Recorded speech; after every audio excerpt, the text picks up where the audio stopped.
I thought he was a great guy, a warm human being, and a terrific leader. When Jeff came in, you could almost feel the culture change. So charismatic, and so getting to know him firsthand was easy. It was my pleasure to know Jeff Martin for the 9+ years that I worked here. And it truly was a pleasure all the time. From the very first time I met him with a big grin on his face, welcoming me to the Gritman family, it was pretty cool.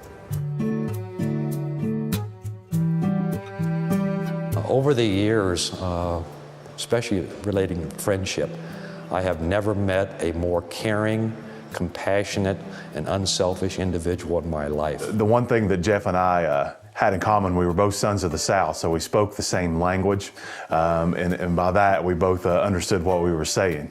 But it didn't take much when you met Jeff to know what he was saying. He was a man that was really committed to community, and we shared that passion, but I could never equal the passion that he had for this community. He really set the standard, and that's what attracted, I think, everyone to Jeff. He was a great leader, but his leadership came from his commitment and his passion for this community.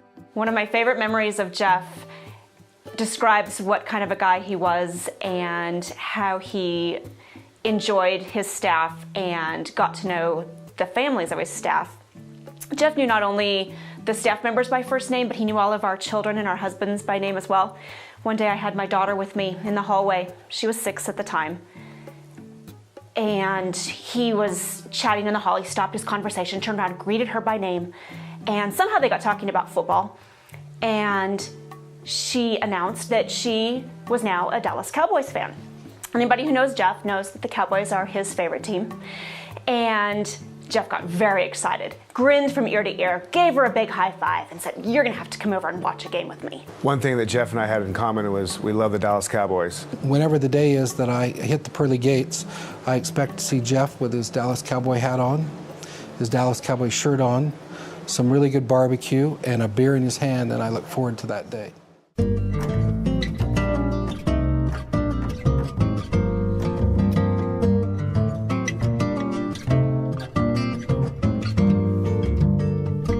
What first attracted me to Gritman Medical Center was how it connected with the community, and then I found out the reason behind that really was Jeff. He's just out there in the community, knows everyone, was always looking to partner and make not only Gritman a better place, but make the community a better place. We always used to tease him about being the ever-ready bunny because he never quit, he never gave up. Sometimes we'd have setbacks and we would talk about, well, on that project we really fouled up and we got killed, and he would come back with something that worked. He was amazing at that because he could look at all angles from both on the inside and the outside to figure out how he could get them to work, and they did. So Jeff didn't like to sit still. And Jeff was in the hospital here, and he wanted to have work the whole time. So one of the things we did is to keep him occupied so he wouldn't get up, and he was supposed to be in bed, and staying in bed is we'd run work over to him at his house. One day I walked over and he was having a meeting actually with one of the directors, and he was like, "Becky, you have to come, I just wanted to drop the paperwork off and leave, but he's like, "No, I got to show you something really, really, really quick." He was so excited about a purchase he had just made, and he wasn't supposed to be actually up and doing anything, so he was kind of caught because he was supposed to be in bed, and then we discovered that he was at the furniture store shopping. He and I met on a pretty much daily basis and discussed things, signed things, and Jeff said, I feel like I'm Colonel Potter from MASH, and you're my radar. You just come in here and you give me stuff to sign, tell me what to do, where to be, and I really appreciate that. And Jeff was, in that regard, very, very thankful to his employees, to his staff. He was appreciative of everything. It was fun to be part of an organization that felt that the CEO was a personal friend.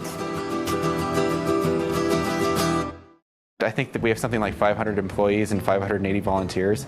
And Jeff was one of those people that not only did he know everybody's names, but he knew everybody's spouses, he knew everybody's kids, he knew what those kids were doing. He knew just so much stuff about all of his employees. He knew everybody in the hospital and community. He would know my husband's name, my son's name. He knew every employee by name. He made it a point to know our spouses, our children, and even some of our parents.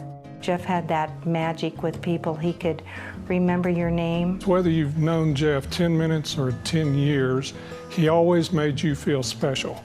I was walking down the hall, just got some coffee on my break, walking down the hall, and he was coming the other way, and he stopped and said hello and called me by name. He was as much a friend as he was a boss and a peer. He was so well known and so well loved.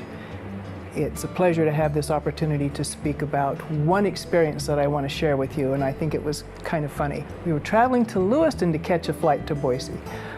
We were in the car, and he was telling me about a situation that was happening here at the hospital that I knew a bit about, but I didn't have all of the understanding, and he was trying to fill in some gaps for me. As we progressed along in this trip, I think my eyes must have gotten a lot wider, and my jaw was probably starting to drop, and so he stopped for a moment, and he looked at me and he said, "You know, Heidi, there's a reason why soap operas are filmed in hospitals." And then he shared with me how he had gone home during the lunch hour when he was in junior high and high school to watch two of his favorite soap operas.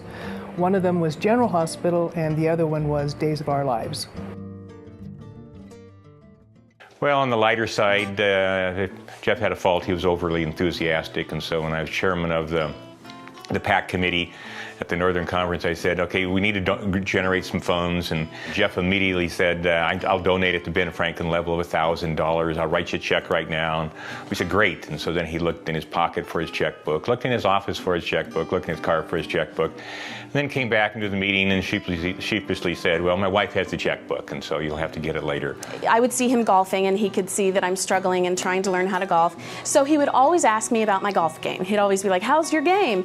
And of course, I would just, tell him all this stuff. Oh, I did this, I did this. He came up to me and specifically pulled me aside one time and said, I've got this great golf story I want to tell you.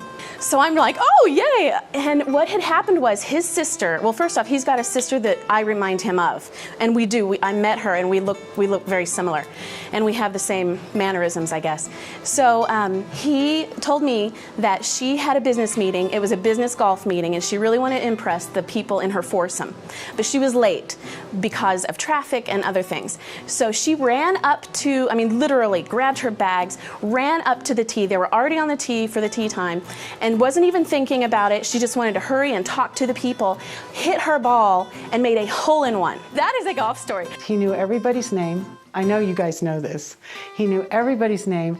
And there is another little story, and I don't know if anybody's told this. In the emergency room, when Jeff would come in, everybody would turn their name tags around so he couldn't see the names to test him, to see how he did. And he did very well. Over the years, I got to know Jeff a little bit better and saw something that I really liked in Jeff, and that was his ability to make friends out of just about anybody. He was just amazing as far as how comfortable he made you feel right off the bat as soon as you met him. Jeff was one of those where you could pass the time and you'd never know that the time was passing. Anybody could walk in and have a conversation with Jeff if there was an issue, no matter how big or how small. You could get in and talk to Jeff. Even though he doesn't ignore negative factors and challenges, he never lets you be overwhelmed by them, and always would focus on the positive and how we'd get by that. He was a magnetic personality. He was fun to be around.